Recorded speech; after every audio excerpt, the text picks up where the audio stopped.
Everyone, this is Ruby Powers with Powers Law Group, and we're going to do a little conversation about, does immigration check your social media? Now, of course, this seems just a little bit about me. If you probably already know, I am a board certified immigration attorney in Texas. Immigration law in the US is federal, and so we help individuals for their immigration and businesses for their immigration needs around the US and the world for US immigration matters. And we like to do these little talks every week at 11 a.m. Central on LinkedIn, and a lot of our recordings are on YouTube so that you can learn more about a different topic. So we're going to talk a little bit about the different aspects and things to consider about your social media presence.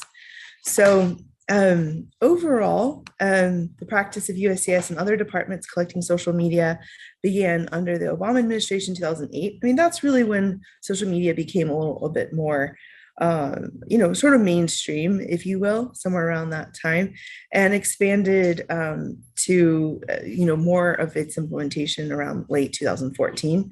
At first, it was used sparingly and only for some cases, and then they sort of eventually automated the search tool, was implemented to make the search more efficient. Now, right now, around the period USCIS began asking for social media usernames during the visa green card application process. And then later in April 2021, the Biden administration rejected DHS's plea to continue the practice because the agency has not adequately demonstrated the practical utility of collecting this information. So it could be as much as more of intrusive that they had done in the past, or it could be a simple Google search of some sort. I know that when I've been in asylum interviews in the past, I know that the officer had information that wasn't presented in the file that had to have been found on the internet. And so I think just in general, regardless of what the US government's policy is, it's important to keep in consideration what are the things that could be used and seen in a good or positive, negative light. And so those are just things to consider. Okay, so why did USCIS, or even in the case of potentially the Department of State or other agencies, look through your social media? So specifically for USCIS, they enforced this rule for the sake of national security to make sure that there weren't any red flags and that they could find anything that would be a concern. Another thing would be for inadmissibility, to find if you were inadmissible for something, various health concerns, or potentially have committing crime, or if they found something on the internet, social media, that would make you inadmissible. For example, if you said you never traveled somewhere, but you did, of course, that's very intrusive and takes a lot of effort to figure that out. Or if you're taking pictures of you doing illicit drugs or things like, or committing some type of potentially a crime. So those are things to consider. And then fraud are another concern, to make sure that you're consistent. And this is more of like maybe potentially in the marriage setting. For example, if you say you're married to so-and-so, but you've got really cozy photos with you and somebody else at the same time that you said that you're married to someone else. So this is why these are ways that USCIS had used it in the past. And also it's important to note that it's not just USCIS. On the Department of State, on the DS 260 and I believe the DS 160, they also ask what your usernames of your social media.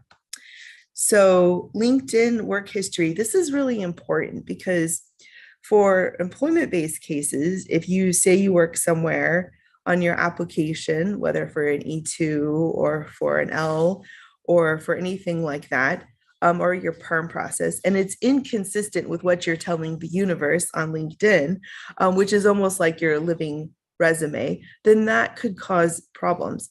I once saw it where a client had posted that they were already working for a company in the US, and they hadn't gotten the proper visa to work in the US. And so when they were coming across the border, the officers had done a quick little search about the person. I mean, it only takes a few seconds.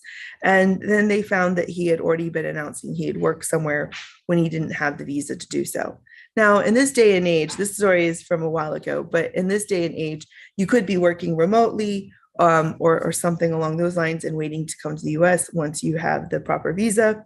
But ultimately, you just want to be consistent with what is said on your living resume to the world on LinkedIn with what is said on your applications and your actual resume. So do keep that in mind, because as an employer and an immigration attorney, I've noticed that sometimes there's inconsistencies between these things. Now, going back to the marriage talk, if you're filing for a marriage-based green card or you're petitioning for someone, for your spouse, if there were to be, a lot of times people use web photos from the social media to their benefit. They print off things, or, oh, we just got married, and all the likes, and they print that off and put it in their file to prove the relationship. But it also could be used against you if you are inconsistent with what you're telling to USCIS or the Department of State, UIR, Department of Justice, and what you're putting out into the world, into the social media space. So, if they say if you're single on social media, but you're in fact married, of course, maybe you just don't go on Facebook anymore, or maybe you don't want to update it, or what have you. But just keep in mind that what you're saying to the world is and what you're telling USCIS or Department of the Immigration, let's just say it in short, should be consistent, if you will, because it could be used against you if it isn't. And also, there is another concern, and it's not just for immigration-based green cards. There's also good moral character. For naturalization, there is this little unknown provision that if there's adultery or something along those lines, it could be considered against the good moral character necessary requirement for naturalization. So if someone were to use that against you using proof that they found on the internet, we're not talking family law matters and custody or anything, things like that, but we're just talking about straight up immigration that could come and hurt you later on.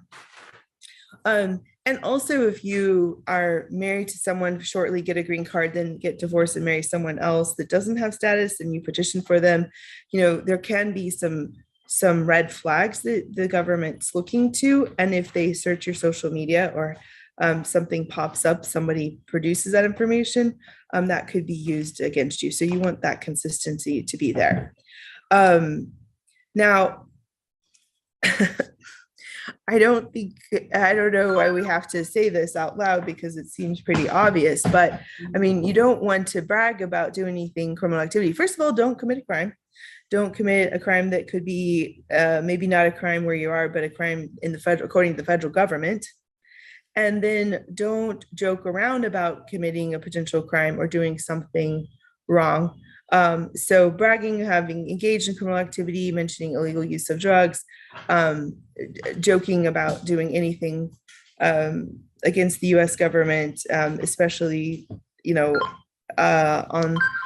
the presence of, you shouldn't do it anyway, but especially you shouldn't do it when there's a record of it, but you shouldn't do it jokingly, because this could be considered an inadmissibility matter. So don't do it, be smart. And it's a lot of whatever you put out there in the social media space is out there forever. Somebody might have screenshotted it, and it could come back to haunt you. So just be smart, like you should anyway, right? Now, the Biden administration recently rejected the Department of Homeland Security's plea to continue the practice of collecting social media. But however, in one way or another, social media surveillance is a practice that will likely be around in context of many cases. Just like we use social media to put packages together and prove for asylum cases that somebody was harmed, or what they said, or what they spoke out against, or somebody threatening them, or on family-based matters to show proof of their photos of their marriage, their engagement, their relationship. Just like all of that, you can consider that once it's out there, it could be potentially used. And even if the Biden administration is against this policy right now, the next president's administration might be for it. So those are just things you want to consider. And there's a lot of personal information out on social media. So I know that whether it's a policy or not, officers often are doing a quick little Google search to see what's out there and if what's being said is consistent with what is being presented in applications. So you want to make sure that you're consistent, it's accurate, and that you're not admitting or giving proof of any inadmissibilities or other issues. So that's it for now. And I know that was a quick little rundown, but hopefully you learned something and maybe gave you a little thoughts to consider. And we want to say thank you to Rudy, who's watching, and thanks for a shout out, and everybody else who's watching. And we're here to give you information, help support the immigrant community, businesses, individuals, and those who are advocates for immigrants. So every Wednesday at 11 Central, we're giving out information on different topics, and we'll let you know about what our presentations are for the rest of the month. But you can follow us at Ruby Powers Law. Also join us live on Tuesdays at 5 Central or 11 Wednesdays here on LinkedIn, and everything else is going to go to YouTube, so you can watch it later. We're also on TikTok, which you can find little short stories and informations, especially late breaking news, which there's been a lot about TPS this last week for Sudan, the details of Ukraine, and also Cameroon was announced on Friday. But we are at Powers Immigration Lawyer on TikTok, and the rest of April. Thanks everyone who's watching. I'm looking forward to talking with you too. And so what we have for the rest of this month would be debunking immigration myths. And man, that's going to be a fun one because there's a lot of myths. Basically, the short answer is whenever you use assumptions or logic, it's the opposite. Half joking, half not. But anyway, so thanks so much for watching, and feel free to share with friends, family, someone who might